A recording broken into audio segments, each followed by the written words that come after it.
Welcome to the Unaffiliated Creatives Podcast, a show where independent artists can learn from other independent artists.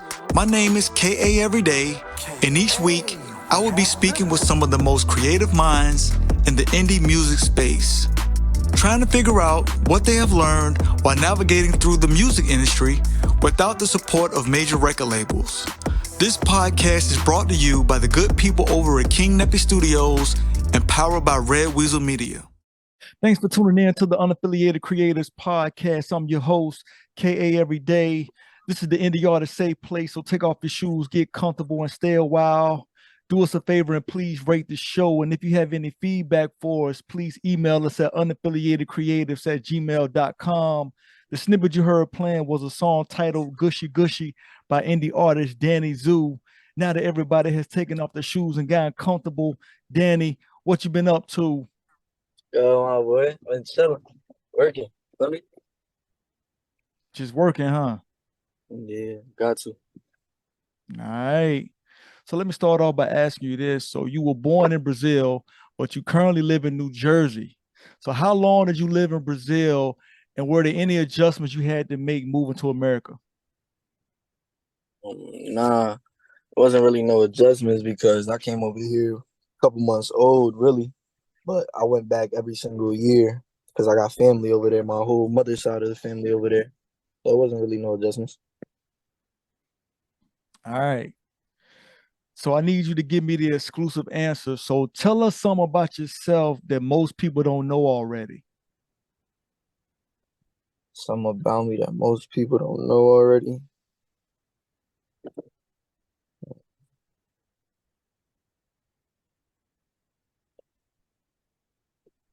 I mean, a lot of people, they see me and they just automatically think I'm mean or something because I be mean mugging, but I'm a good guy at heart.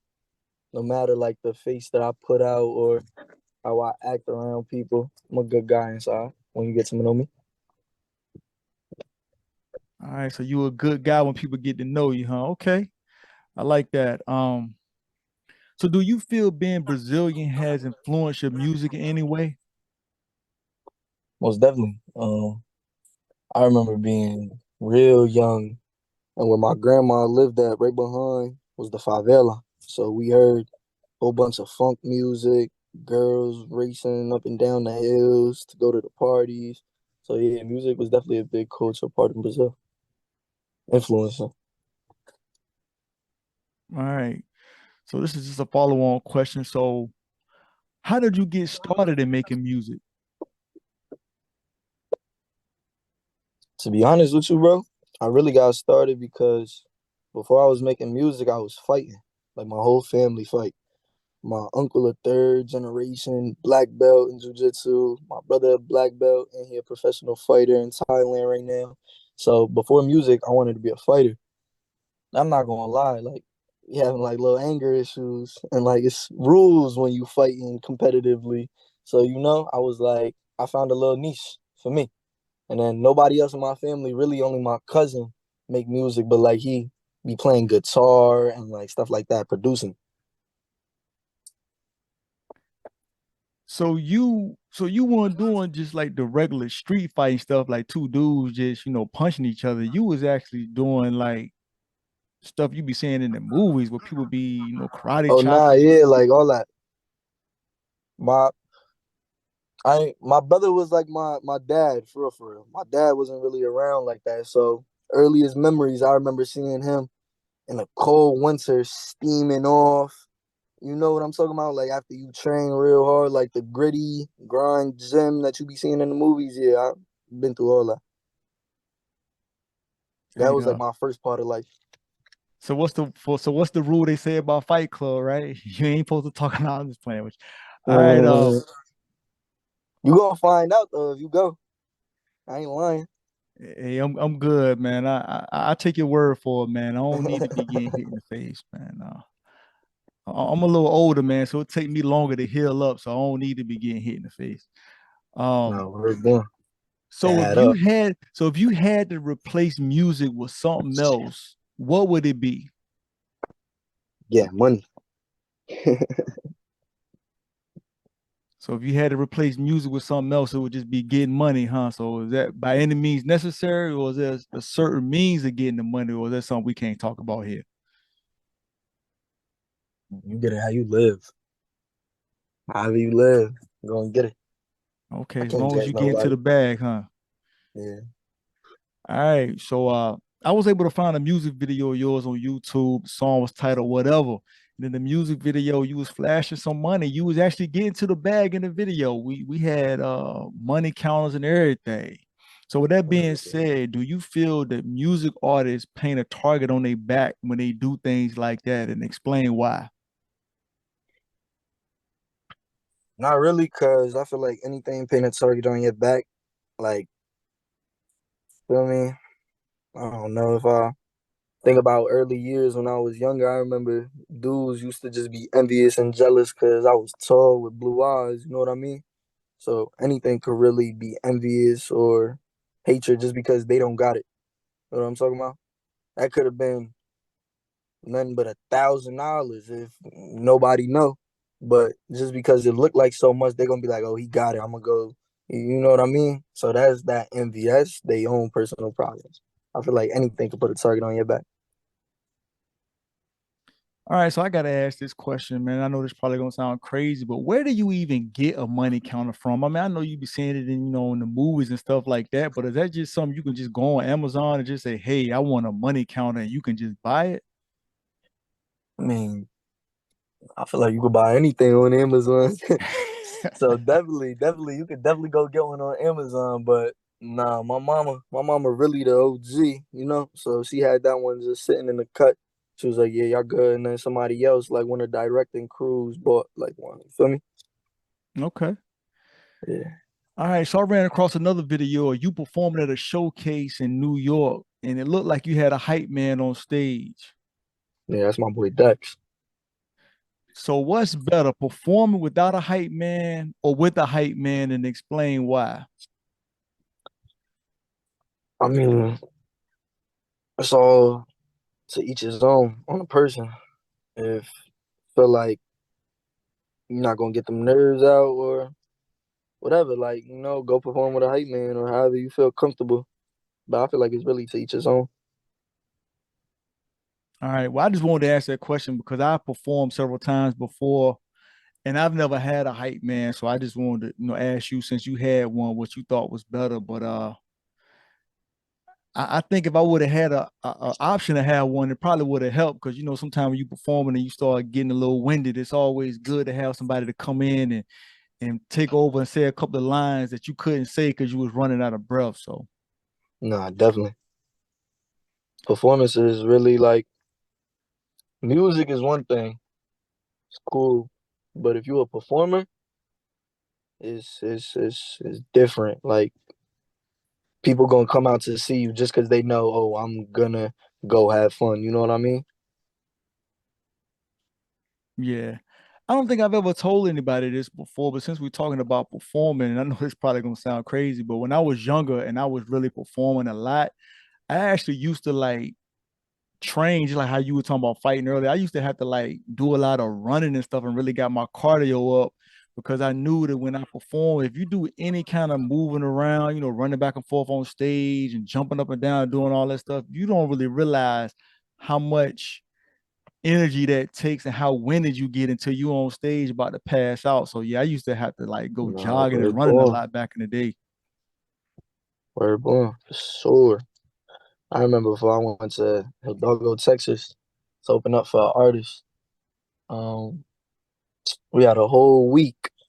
Like I tell people, like I really live this music lifestyle because I ain't go mainstream, but yo, I done spent weeks in hotels, recording in hotels, moving from place to place. This place, we gotta go to this club at night, just so people see our face. You know what I mean?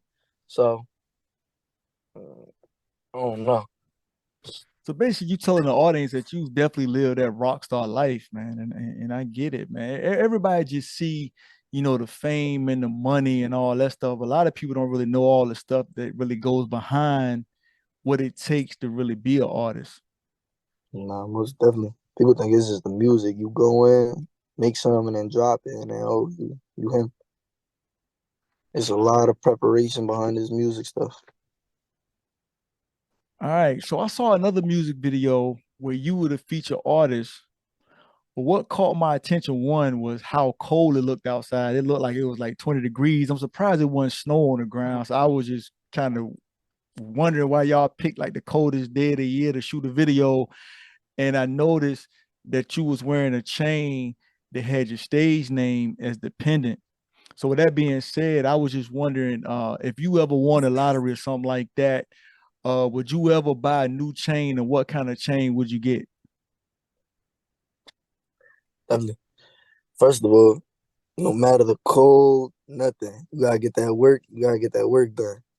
Second, I definitely buy another chain, like big old chain that you could see from down the block. Like you could see me just walking up. But I forever keep this chain. This chain sentimental. A girl took this chain from me one time, and I didn't get it back for a little minute. And, feel me? Like I had to go and get that back.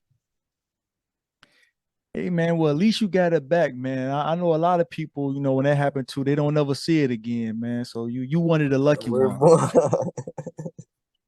All right. So let me ask you this. So from doing a little research, it seems like you took a little break from doing music. So my question is, what inspired you to want to make music again? Cause it's a talent, bro.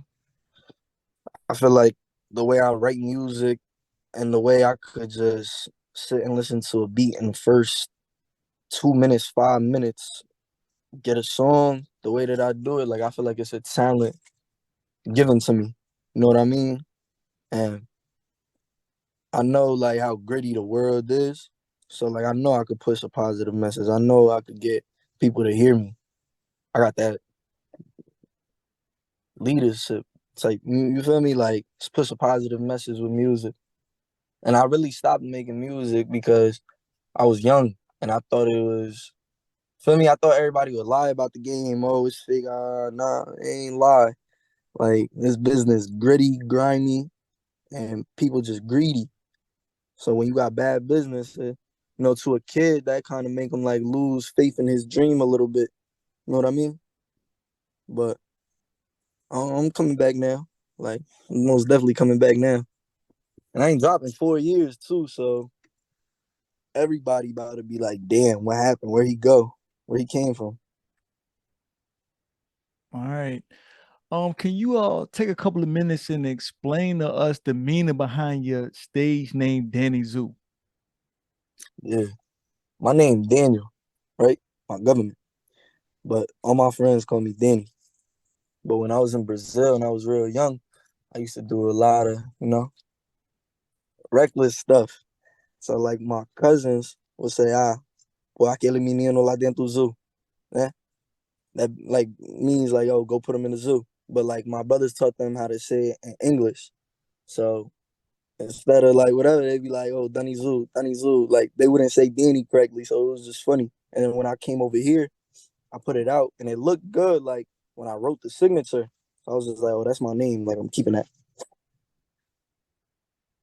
All right. So if you would share with the audience about the time when you thought about changing your stage name to something else.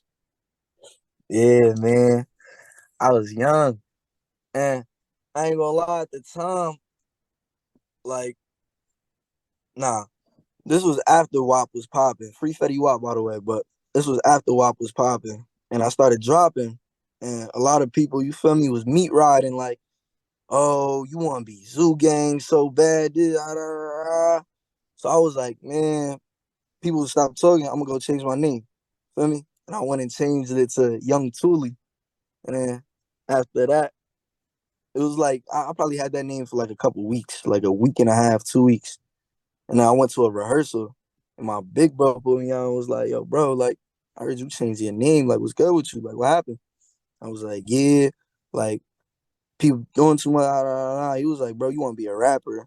You going to get mad at people saying something about your name. Like, come on, bro. Like, that's your name, you know? So then after that, I was like, oh, nah, he right. Like, I ain't jacking that. Standing on it. All right. Since we're talking about Zoo, I know this is a random question, but have you ever heard the song Brooklyn Zoo by ODB? Nah, I ain't never heard that song before, big bro.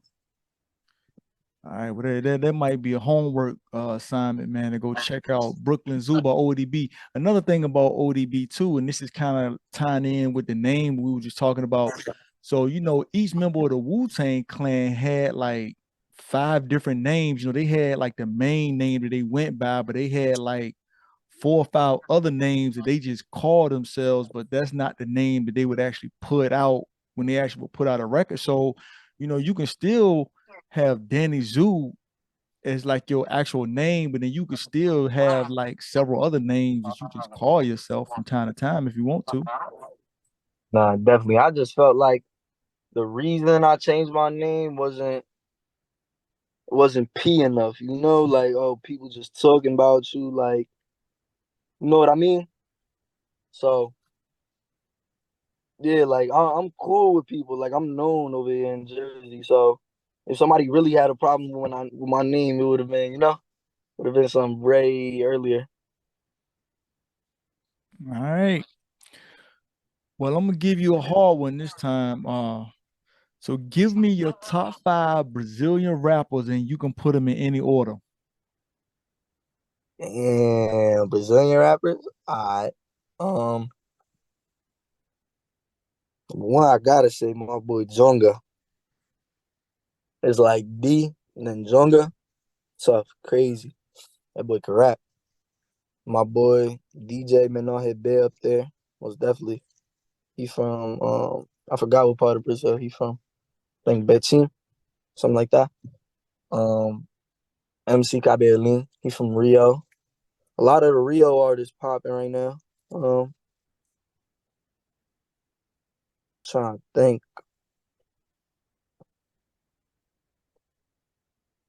Man, my mind going blank, but off rip, yeah, you want to tune into some Brazilian artists, go listen to some Jungle. He from where I'm from too. He from São Lucas, Minas. But the reason why I wanted to ask you that question because when I first thought about it, I couldn't think of one Brazilian artist, So I was like, man, that's actually kind of a tough question. So I was like, let me ask him. But I was actually surprised that you was actually able to name some. Um, so to kind of follow on question from that one, so I've listened to several of your songs and I've noticed that you use auto tune. So with that being said, give me your top five artists that use auto tune, and you can put them in any order. I feel like everybody use auto tune, but I we're gonna say Young Boy, Future got to be up there. We saying auto tune, Drake definitely.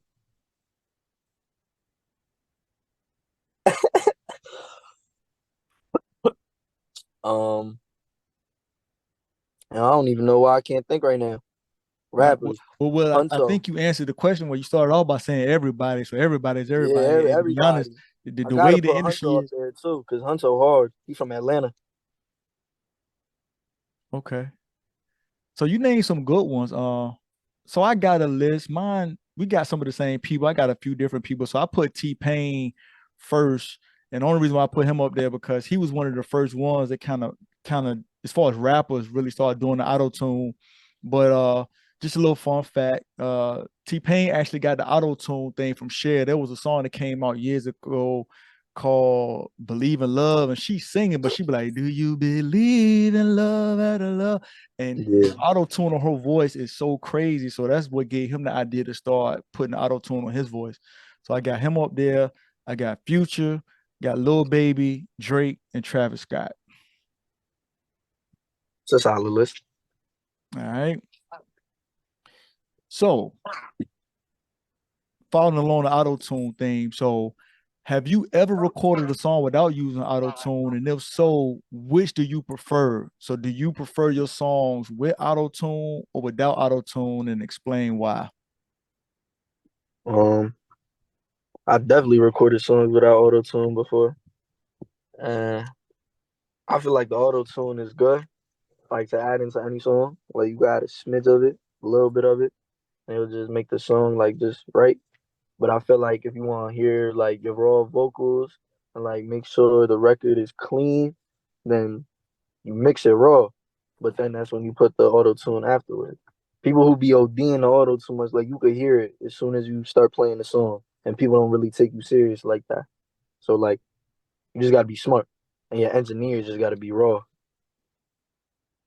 Shout out to my engineer too, man. Gifted music, engineer hard. All right. So you just saying that kind of is gonna segue into my next question. So you said sometimes you can do things where people won't take you seriously. So speaking of that, what's the craziest thing you would be willing to do to go viral on social media? Punch a baby. Say no. um, nah, nothing, man. I'm not really that type of person to throw out like that. Usually because I mean, going outside, people be having their eyes on me. Like, not to sound like one of them people, but like, just I don't need to do that. You know what I mean? It seemed like wherever I've been at, whatever crowd I've been in, like I could be the main character if I wanted to. So I really just sit back and chill and be me. All right. So another question to kind of off of that one. So would you rather grow slow and organically, or would you rather go viral and blow up overnight? And then organically get some real fans, go viral overnight. Something happen, you say something they don't like, they oh, canceling, You got real fans. You can say whatever you want. They're gonna be like, nah, that's just Zoo. Zoo just talking. That's how he is. You know what I mean? All right. So let me ask you this. So what are your goals when it comes to your music? Take care of my mama. Show people you could do it, and really just help people. I really want to help people, bro. Like people who can't help themselves, the less fortunate. You feel me? Like who they put into a position to where they're made to fail. You know what I mean? All right. So let me ask you this. If you could change anything about the music industry, what would it be?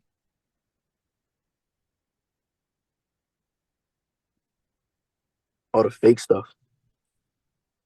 Make it really be about music. Have some type of loyalty. You know what I mean? Like almost like I wouldn't change nothing about the music industry because the music industry fine right now. Like I'm talking about the rappers and all of that. People let them have fun, but all that clout chasing and just trying to go viral like in an hour over some stupid stuff. Like that's not cool, man. Like you know what I mean? Like people. I mean, I listen to music because I think the art is hard, or I'm like, oh, this song tough. You know what I mean? I don't listen to people I don't like, or I feel like if they clowns or something. All right. So if you could be remembered for one thing, what would it be? That's true. If I could be remembered for one thing, my loyalty and the type of man I am. I wasn't taught how to be a man, so it was really on my own. My mama did a real good job, but it's only a woman. It's only so much a woman could do for a man. So the rest of it, just just how I was. I wasn't grimy. Like if I ever told a person I love them, they know. Like they could tell me whatever, or they call me whenever I'm going. Like you know what I mean. But if I ever told a person like they dead to me, then they know I'm being serious too because I stand on my word. My mama always taught me that a man always stand on his word. That's All right. really it. So the premise of this podcast is independent artists learning from other independent artists. So before you get out of here, I had to ask you this question. So what mistakes, if any, have you made in your music career so far that other people could learn from? Mistakes I made trying to rush and not giving it time. Everybody got their own time. for everything. No matter what, we all got a plan, we all got a mission, something, right? So don't try to rush and don't automatically think people your friend. It's the same way that they all buddy buddy and cool with you. It's the same way that tomorrow they like, oh nah, like he not making no money for us. We gonna go, you know what I mean? Like it's grimy. So just be prepared because it's not just music. It's a whole nother world behind this. And when you really start popping, it's a whole nother thing behind that. Like the stuff that people really don't want to talk about. You know? Just be careful and work, young boy. Just work. Don't worry about the money. The money gonna come. Girls gonna come. Just work. So you can set yourself up and you're not later in life mad at your life or oh I should have did this you know what I mean? That was my biggest thing, bro. I used to like I'll say, all right, I'm done with music. I'm gonna go do something that I shouldn't be doing. I'm making money, cool. Then I sit back like late at night and be like, wow, bro, imagine I'm on my deathbed and then like my life passed by like, yo, this could have happened though. You picked this, but you could have been a star. Like, you know what I mean? Like, I visualize me being on the stage with thousands of cameras flashing. Like, I know it's not for no reason. So, just if you got a dream, chase it. Don't let nobody tell you that you can't do nothing. No matter what you want to do. You want to be Michael Phelps? You're not going to be Michael Phelps, but be better than Michael Phelps. You know what I mean? Whatever you want to do. All right. So let me ask you this question. So what made you want to come on the podcast? Man, talk to the people. Because I know what's about to happen in a year, 2 years from now. And I know people going to want to understand who is this guy? What kind of person is he? I'm an 18-year-old, but when I speak, I don't speak like another 18-year-old. I'm very intellectual with how I talk because I've been around a lot of older guys.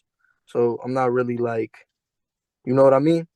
So people like to be around me. I want people to see this podcast years down the line when I'm older and be like, he was grown at that time, and then just how much I'm gonna grow later on. You know what I mean? I'm gonna come back on a podcast in like a year, 2 years from now, when everybody want me on a podcast and be like, yo, Kirk, I'm coming to you on everything, bro. Hey man, you always welcome to come back so we can chop it up. Um, is there something that I should have asked you, but I didn't ask you for whatever reason? Something that you should have asked me that you didn't ask me. Um,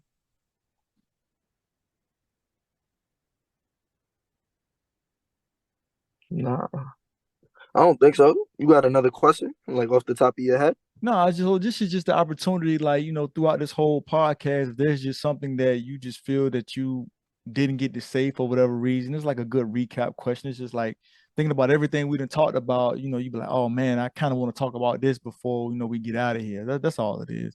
But I mean, if you Oh, think you done pretty much talked about everything, or you done told everything you want people to know about you, then it's cool. man, watch out. I'm coming. That's it. That's all I want people to know right now. But the zoo coming. And he coming crazy. Like, I'm going out the gate. I'm not really one to be on social media like that. But like, I'm gonna start posting. You're gonna see, like, I got a single dropping within like 2 months, maybe. I don't know the exact date. I'm gonna shoot the video real soon as it start getting, warmer in Jersey. But be on the lookout for that. Just be ready. That's it. I just want to tell everybody that know me, just be ready because it's gonna change. Like stuff really gonna change. It's green light now. All right. Well, before you get out of here, is there anything that you want to ask me? Um,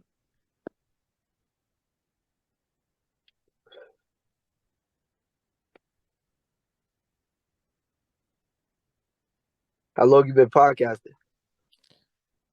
It's a tricky question, man. So when people ask me this, it's not a straightforward answer. I've been podcasting for probably over a year, probably might be closer to a year and a half, 2 years. The reason why I say this is because I've been doing this podcast for a couple of months, but I've been a host on other podcasts. So when I do the math and I think about, the other podcasts that I've been on, it's probably been about 2 years.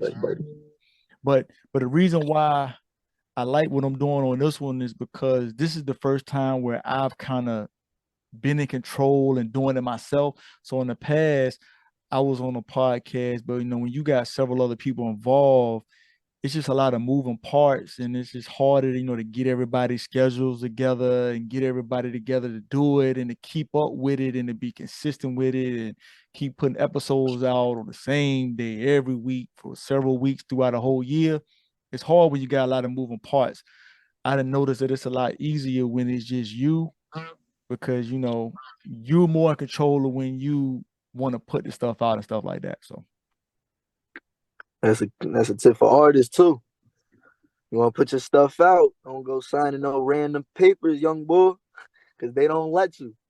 No, you can't put that out. But they want it. No, it's like, yo, I could go on that for so long, but I feel you, bro. It's definitely better when you're in control and you own something. yep. All right. Well, before you get out of here, tell the audience where they can find you online. Like, take a couple of minutes and just drop all your social media plugs before you get out of here. And go follow me on Instagram at one Danny Zoo. I don't really got no other social media besides that. I'm bugging. But I got Triller. My Triller is at There Goes Zoo. I'm verified, so you should see me. And I'll be posting all my snippets on there. I don't know what's wrong with the app. They don't let me save the video without posting it. So you won't find some exclusives up there. And